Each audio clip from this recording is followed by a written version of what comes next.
শীর্ষেন্দু মুখোপাধ্যায়ের আশ্চর্য ফেরিওয়ালা। ও আমি কেমন করে একলা গৃহে এই পুরনো লক্ষর ভাঙাচোরা জিনিস, এটা যাওয়া তবলা ডুগি, অকেজো বেহালা, ফাটা বাঁশি, বাতিল যন্ত্রপাতি সব কিছু থাকে ওই ফেরিওয়ালার ব্যাগে। অদ্ভুতুরে সিরিজের কিশোর উপন্যাস থেকে আমরা তৈরি করেছি আমাদের নাটক হুলস্থুল। নানা জায়গা থেকে নানা জিনিস কুড়িয়ে বাড়ি আনি, কোনটা কখন কি কাজে লেগে যায় কে বলতে পারে। তবে এটা বলতে পারি, এটা নিলে আপনি ঠকবেন না। এই নাটকের নাট্যকার আমি ত্রিকুন্তল মুখোপাধ্যায়।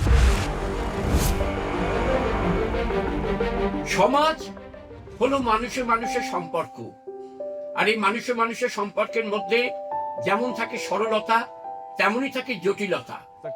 এই জটিলতার আবর্ত সরিয়ে শীর্ষেন্দু মুখোপাধ্যায় চেষ্টা করেন মানুষের যে আসল সত্তা, তার যে আত্মিক রূপ, তার ভেতরকার যে ভালো লাগার জায়গাটা, পৃথিবীকে সুন্দর দেখার জায়গাটা, সেইটাকে আবিষ্কার করতে।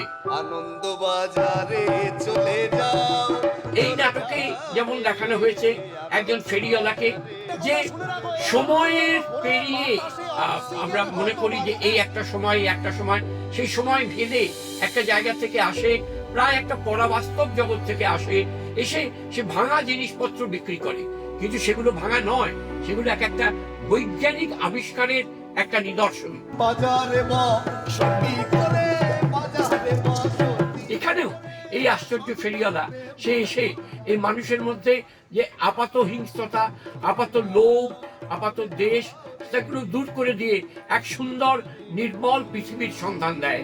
আমরা তাকে অনুসরণ করেই আমাদের এই নাটক শুরু করেছি হুলস্থুল।